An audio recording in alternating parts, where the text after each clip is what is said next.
وسام أبو علي يظهر في تدريبات نادي كولومبوس الأمريكي بعد انتقاله رسميا من النادي الأهلي. الظهور الأول لرضا سليم مع نادي الجيش الملكي بعد انتقاله من النادي الأهلي على سبيل الإعارة لمدة موسم واحد فقط. قبل غلق باب الانتقالات الصيفية في مصر، أشرف بن شرقي يرفض أحد العروض القطرية ويفضل الاستمرار في النادي الأهلي. الظهور الأول لعمر كمال بعد استبعاد ريبيرو للاعب من أول جولتين في الدوري الممتاز. نادي كولومبوس الأمريكي يعلن غياب وسام أبو علي لمدة 3 أسابيع بسبب الإصابة بتمزق في أوتار الركبة.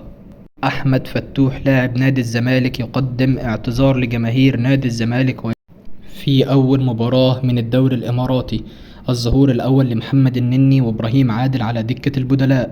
بعد نهاية أول جولتين من الدوري الممتاز، إليكم ترتيب الدوري الممتاز المصري.